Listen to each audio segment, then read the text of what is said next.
Quando nós consideramos a vinda de Jesus e o preparo que ele aconteceu para se adaptar a um corpo de carne novamente, haja visto que ali estava um psiquismo crístico que há 4,5 bilhões de anos atrás elaborou a Terra da incandescência, e quando faltava 4.000 anos para ele encarnar aqui, ele desceu para o universo. Quer dizer que ele estava acima do universo, porque ele desceu e o local que ele estava é inabordável para nós, e passeou pelo universo em torno de 4.000 anos antes de encarnar. Em torno de 1.000 anos antes, ele iniciou uma adaptação importante, intensa, para conseguir estar num corpo orgânico, que, urge considerar, implicou uma deformação mesmo para ele. Não no sentido de uma conspurcação moral, mas uma deformação adaptativa para dar conta de estar no vaso orgânico pelos 33 anos que ele trilharia. E não somente esse esforço que Jesus fez na preparação para dar conta de estar aqui conosco, enquanto um encarnado, no subsequente ele vai ter a experiência infamante da cruz, na pena dinâmica da crucificação, onde você sobe, desce, sobe, desce, sobe, desce, até que você não consegue mais subir, porque o pulmão já não enche de ar, então aquela asfixia gradativa, hórrida. E a opção que ele fez por vivenciar essas atrocidades, que enquanto um espírito crístico, enquanto governador terráqueo, ele poderia mesmo ter passado por aquilo sem sentir dor, defeso ao que estivesse fazendo com ele. Ele tinha magnetismo e energia para isso. Mas a opção de Jesus foi viver aqueles momentos atrozes, experimentando a dor, principalmente moral, de um abandono, aquele se vira, uma traição, do ódio, e que teve, inclusive, o caminho que ele fez até o Calvário, que foi algo horrendo em termos de tortura, e que o colocou numa situação onde ele optara por viver cada instante daquilo.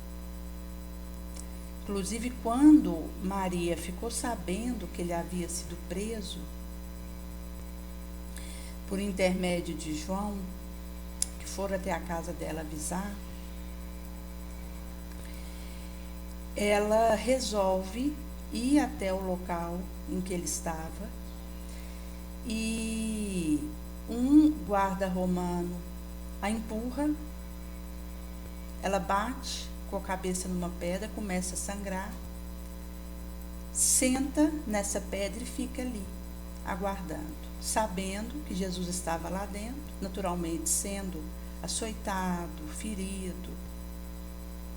E ali ela escolhe permanecer com ele ao longo daquela noite, que já foi bárbara pelo que ele sofreu de suplício. Inclusive porque naquela época as prisões não eram como hoje, que existe alguma noção de direito e de preservação daquele que está atrás da grade.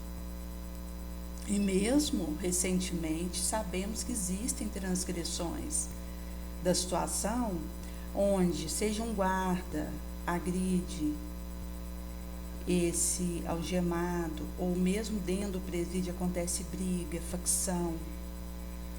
Mas naquela época era muito pior. Quando alguém ia preso para trás de uma grade, ele não ficava ali quieto, de boa. O que per si já poderia ser considerado assim perto do que se fazia além disso. Ele era barbaramente agredido, machucado. Isso era uma prática considerada o que acontecia, isso mesmo naquela época. Não tinha a menor noção e sensibilização da condição do outro como existe hoje, que inclusive foi Jesus que nos trouxe esse avanço, com amarmos uns aos outros como ele nos amou. Daí que ele ser colocado atrás de uma grade naquela época, pelo Império Romano, eles não iam deixar ele quieto dentro daquela prisão. O maltrataram, o feriram, de toda forma que puderam ao longo dessa noite. Inclusive porque havia um açoitamento da treva, em que espíritos dessas regiões nebulosas, abissais, insuflava aqueles guardas que estavam ali para machucar Jesus. E como ele havia se entregue deliberadamente a essa situação, a sombra aproveitou para agredi-lo muito e feri-lo muito. O que ainda continuaria, mesmo porque quando ele foi crucificado, ele ficaria ali umas 3 horas naquele suplício na cruz até vir a desencarnar. O que aconteceria ainda no dia seguinte, depois da caminhada que ele fez, onde ele foi muito recebido com insulto, com lança, com cuspe. E, ao ser colocado na cruz supracitado, ainda ia ter algumas horas que ele supliciaria. E quando ele, na manhã seguinte, sai daquela prisão, todo ferido, machucado, Maria se encontra com ele no olhar. Ela não troca palavra com ele, eles se conversam pelo olhar. E ele é levado. E o subsequente do que viria, acabaria no trajeto que ele havia feito e depois na cruz, e Maria o acompanharia. E com a estrutura que ela apresentou de se manter lúcida com ele, porque o que estava acontecendo com ele, naturalmente, que estava acontecendo com ela, quanto à ligação que acontecia entre os dois, e ela estava tendo aquela espada de dor transpassando sua alma, conforme Simeão prenunciara, e se muniu de força, de lucidez, serenidade, indispensáveis para que ela desse conta de estar ali de pé, sem desesperar. E mesmo que não pudesse tirá-lo daquela situação, porque houve um momento que foi claro para ela que aquilo estava no desígnio, que não era para ela interferir e deixar. E ela compreendeu e acatou. Mas isso não significa que ela não deixou de doer nela o que estava acontecendo ali.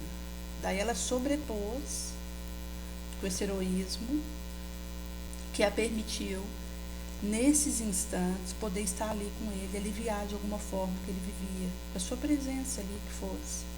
Ele vê que ela estava ali com ele. O que não tirou o caos daquela situação de tormento que Jesus acontecia, mas que pôde contar com a sua mãe ali, com ele até o derradeiro momento. E além dela estava João, Joana de Cúzia, Maria Madalena e outras mulheres que seguiam Jesus. Os apóstolos que estiveram com ele, a maioria fugiu nesse momento supremo, mas João permaneceu, e outros discípulos que caminharam com Jesus e que não abandonaram naquele momento, que estavam com ele. mas não impediu de Jesus sentir o abandono e a traição por aqueles que estiveram tão próximos dele, como Pedro, como Tiago, Mateus e outros que estavam ali com ele naquele prélio e terem virado as costas para ele naquele momento. Mas é sabedor que alguns permaneceram ali com ele, a maioria mulheres, além de João. Poderia ter outros discípulos que ficaram ali, mas a maioria dos apóstolos havia fugido. Mas não era o suficiente para abafar a multidão alucinada, clamando pela agressão a ele e a sua morte. Aqueles que estavam ali com ele, tentando ajudá-lo, mesmo que colocasse a vontade de libertá-lo, não tinham voz. E se perderia a esmo o seu desejo. E em sendo assim, e mesmo porque não há um relato específico sobre todos os discípulos que puderam estar ali e aqueles que haviam fugido, mas é sabedor que Pedro não estava ali, dentre outros ali do colégio apostólico, cujo João foi o que representou como único ali ao lado de Maria naquele momento. E mostra que ele, além de já ter vivido um processo de formação para conseguir vir para cá, organicamente falando, porque já estava energeticamente conosco, mas depois da sua passagem por aqui, ele continuaria massivamente conosco, conforme está energeticamente nos conduzindo. E optou também por todo esse anúncio de terror que ele viveria como caminho para abrir o nosso olho. Porque a experiência de Jesus nesse processo, como o Espírito Crístico que estava ali, é que poderia nos alertar e chacoalhar pelo contraste que fazia com a nossa sombra, o que aconteceu com ele naquele momento. E se prenunciara como caminho para que nós adiantássemos o nosso despertamento moral, espiritual. E ocorre que nós estamos numa vivência em que ou eu me escravizo às forças do bem ou eu vou me perder na minha vaidade. Quando o arcanjo Gabriel foi ter com Maria, inclusive ele tinha tido uma troca de figurinha com Zacarias, que estava no templo, naquele paramento, aquela sofisticação que acontecia. E no momento que é falado para ele que Isabel conceberia, ele duvida. O arcanjo Gabriel então diz para ele que ele ficaria mudo até que João Batista nascesse, como uma prova de que ele estava falando a verdade. E de fato só ocorre, ele sai do templo sem poder falar, ele começou a escrever na papeleta o que precisasse dizer. Ao passo que quando o arcanjo Gabriel ele vai ter com Maria, ela estava varrendo o chão, lavando um copo, pegando uma água, no que fazer da rotina diária. E na mesma cota de aproximação que havia acontecido com Zacarias, ao estar rente a Nossa Senhora, ele, ao invés de dizer Maria não temas, como disse para Zacarias, diz ave cheia de graça.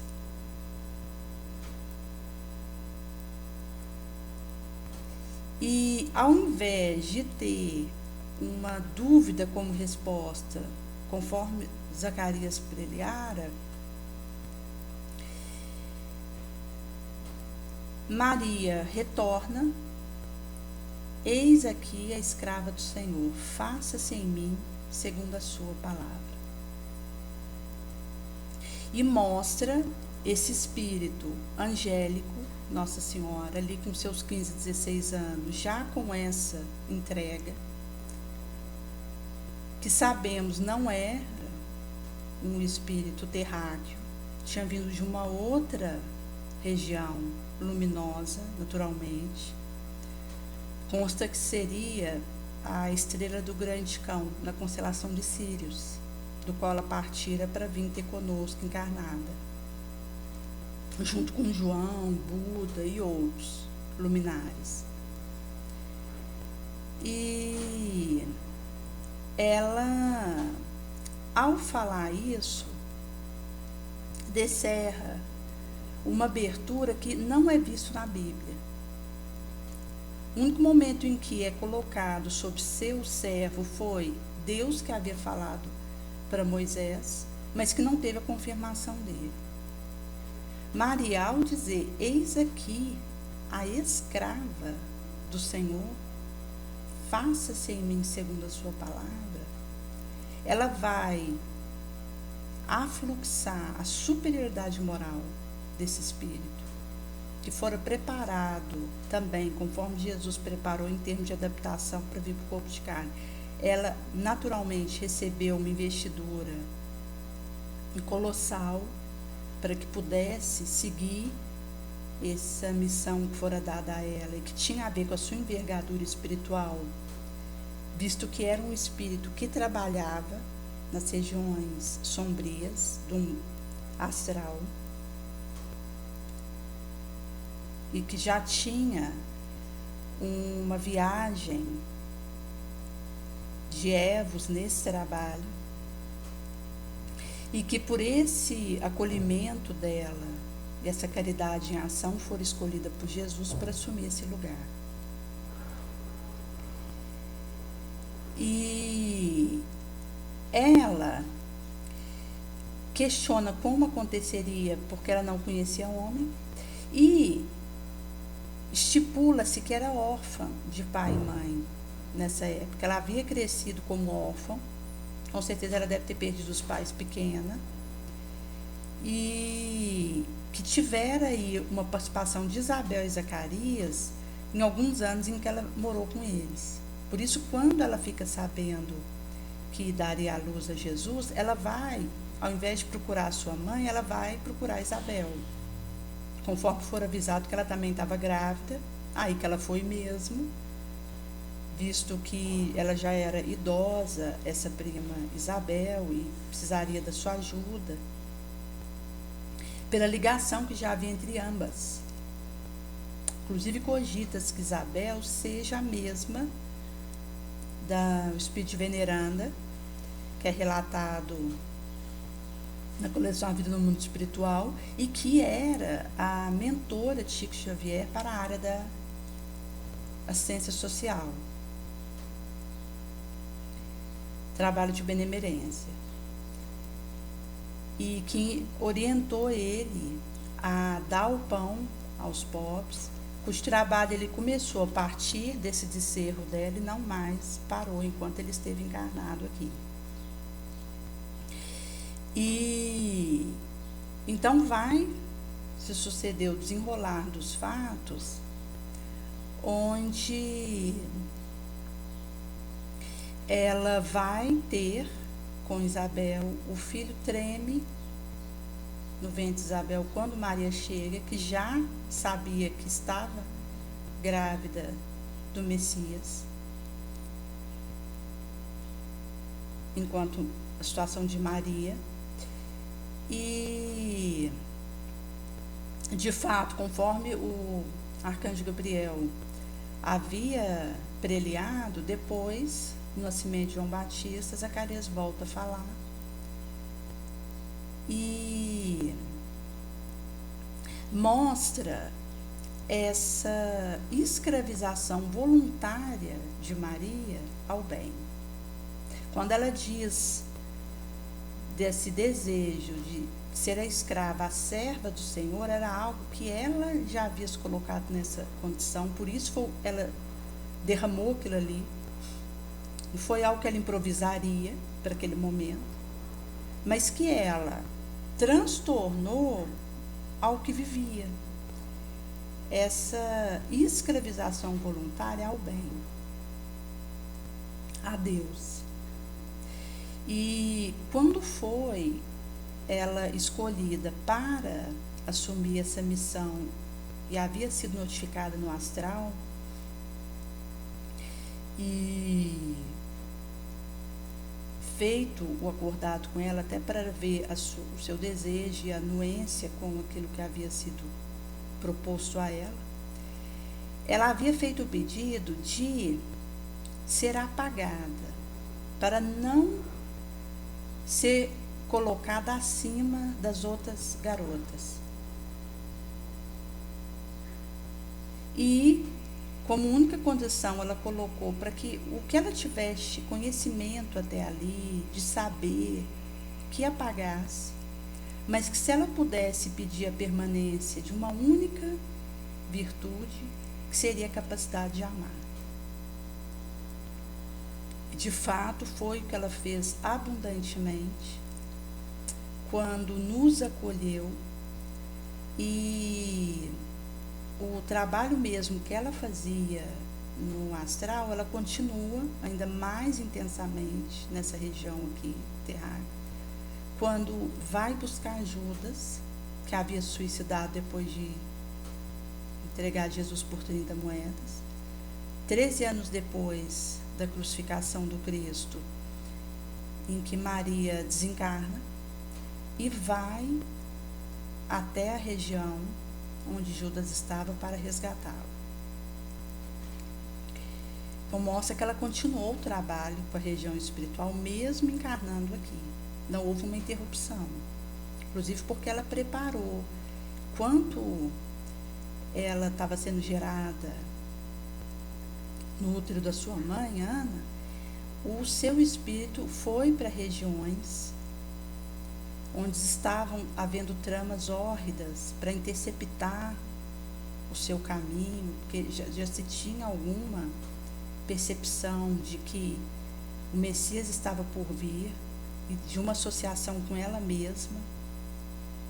E ela já trabalhou intensamente, porque é outra questão que ela havia colocado, o desejo de continuar trabalhando. Ela não queria ficar na inatividade, um instante que fosse.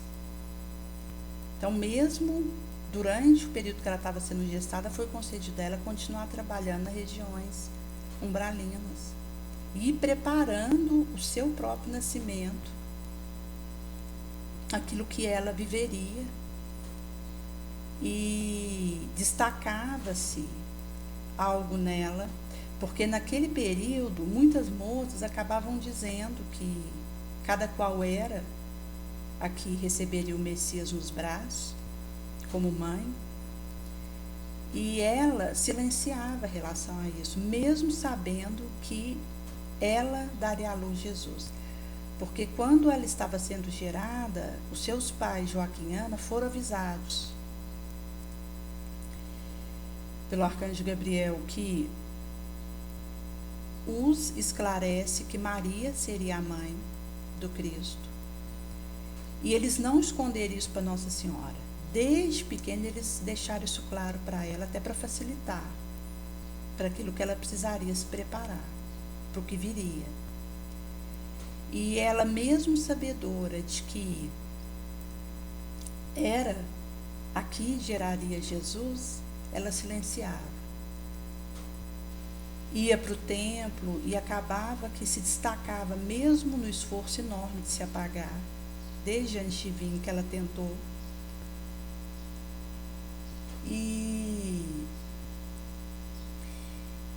percebia-se que outras queriam assumir esse lugar, e ela, que permanecia humilde nessa pureza, destacava algo nela que destoava das outras e que punha em patência que ela seria essa mãe do Messias tão esperado. Tanto que uma das formas de parar ela, para tirar ela dessa proposta no qual ela estava imbuída, foi casá-la com José, visto que estava na Escritura que Jesus viria de uma virgem. Então, casando-se ela deixaria de ser virgem e não poderia receber Jesus. Foi uma trama que aconteceu e fizeram essa rolação, enquanto que o arcanjo Gabriel vai aparecer para ela, explicar que ela conceberia não por relação com o homem, mas que seria Deus mesmo que providenciaria essa concepção de Jesus, e explica para José também, porque o arcanjo São Gabriel vai aparecer para ele, para receber Maria, não temer, porque quem ela tinha gerado era Jesus, o Filho de Deus.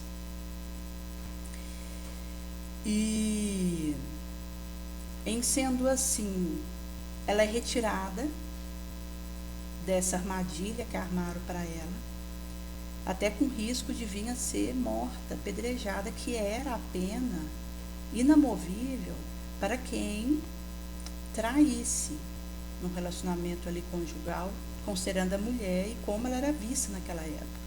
Era algo que era irrepreensível de conduzir uma situação como essa.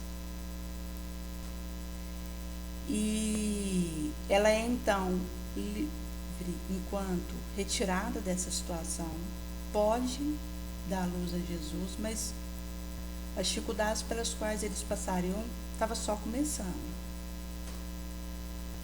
E diante de Jesus, ela optava silenciar, porque antes dele nascer ali no templo, ela acabava que falava, e mesmo no esforço enorme de se apagar, havia o destacamento, mas com Jesus ela preferia recuar por saber ele ser quem era, e que ela era serva dele.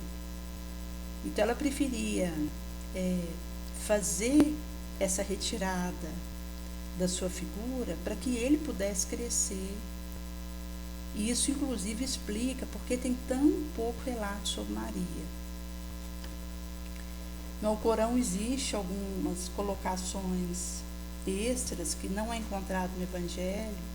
Inclusive tem relatos apócrifos em que há uma citação que acrescenta aquilo que é colocado, mas se nós fizermos um espectro no golpe de vista do que é falado de Maria, é muito pouco. E mostra uma tentativa dela de diminuir para que Jesus crescesse, para que ela não ficasse com holofote sobre ela, porque ela sabia que urgia que ele fosse feita a divulgação da sua boa nova, que se alcançasse a todo lugar, e ela queria cooperar com isso, e não ocupar o lugar que Jesus precisava crescer no coração de cada qual. E com a sua participação sine qua non, porque não há a ida de Jesus sem passar por Maria, e é por ele que nós temos esse caminho, verdade de vida.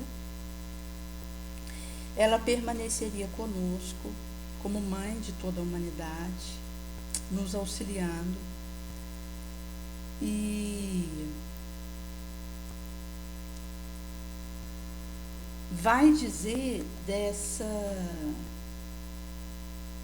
ingência de, para fazer pelo outro o que Jesus fez por mim, me deformar, me apagar. E aqui não no sentido de impingir uma lesão pela lesão, que seria uma insanidade, mas das renúncias, dos perdões portados dentro da alma. que eu sou chamada a viver no meio que convivo, na mão estendida, que às vezes pode exigir um esforço tal de mim, que é uma deformação energética que eu preciso fazer para dar conta de vencer minha sombra e ser para o outro aquilo que Jesus tem sido para mim até hoje. Ontem eu estava vindo do centro e, certa feita, uma rua tinha um carro da polícia com 3 policiais de fora e uns 3 rapazes virados para a parede, com as mãos na cabeça, haviam sido apreendidos ali naquele momento. E um terceiro ou quarto rapaz, porque já tinha alguns ali, e um destaca e começa a correr. Enquanto 2 policiais ficaram guaritando quem estava ali, virado para a parede, o outro policial vai em busca desse que havia corrido. E ali eu passei com um carro rápido, não cheguei a ver o que havia se destacado daquele local. Depois eu volto para deixar o Evangelho segundo o Espiritismo com um deles, e antes de chegar na rua que eu estava, eu vejo um outro carro de polícia em que um havia descido, tinha parece que uns 2 ou mais dentro da patrulha, porque estava com vidro opaco, não dava para ver quem estava lá dentro. Mas de fora tinha um abordando uma casa, com certeza para saber de alguém ou que eles estavam procurando ou que havia foragido.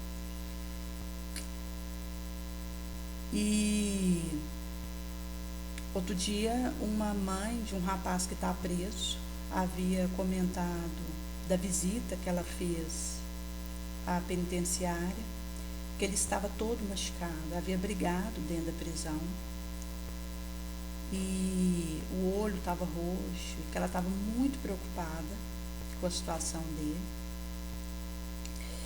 E mostra como nós precisamos ir em busca de aliviar o sofrimento que pipoca à nossa volta. Às vezes eu estou vivendo uma dada situação e eu posso achar que aquilo tem um tamanho que, se eu olhar pela fresta da minha porta, eu vejo que tem situação muito pior do que a minha, clamando socorro e auxílio. Pessoas para quem 1 minuto do que eu vivo seria um alívio inimaginável. E a urgência de fazermos na direção do outro todo o bem que pudermos, porque Jesus, para nos auxiliar, não mediu esforços. Desde o início, quando ele planejou vir, tudo que ele precisou submeter, as situações ao qual ele teve que se adaptar, o tempo que isso demandou dele, os movimentos que ele precisou erigir, cimentar, para que viabilizasse estar num corpo aqui na Terra. E depois, enquanto aqui, num período curto de 33 anos, os últimos 3 anos da sua vida pública, e terminar da forma como aconteceu, em que ele recebe todo o tormento dessa humanidade sob seus ombros e libera o perdão e volta para continuar nos auxiliando. Atitudes que ele teve pensando no nosso despertamento moral, fermentando, acelerar o nosso processo de evolução, de lucidez, para que pudéssemos galgar com otimização de tempo e antecipando o Kairos, realidades menos doentias, menos tormentosas, e divisar caridade, perdão, humildade, fidelidade. E em sendo assim, urge que nos coloquemos nessa conduta de quem se escraviza espontaneamente, como um animal que não pode afastar do seu dono, a Jesus, a Maria, para que nós possamos ser talhados e consigamos viver a vitória sobre nós mesmos. E sendo assim, ao invés do labéu do remorso, nós vamos reconhecer o nosso erro sem tumulto e corrigi-lo, sem perder tempo. E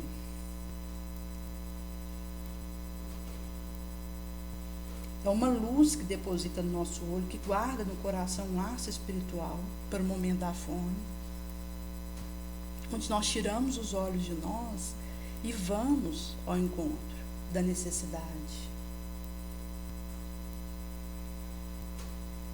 Nessa palavra que forra, aconchega e nos capacita a dar um verdadeiro sentido para que a espiritualidade investe em nós. Quem são nossos laços familiares, quem somos de fato, em profundidade, o que eu preciso transformar na intimidade do meu coração. Qual o motivo de tantas dores e dificuldades me visitarem? Qual a imperfeição moral e o desvirtuamento que eu preciso lidar de maneira prioritária no autoaprimoramento?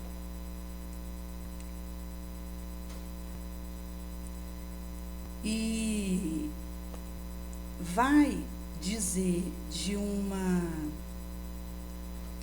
urgência, porque nós estamos aqui em regime de acréscimo, falando da minha situação, em que cada momento aqui é muito precioso para fazer acontecer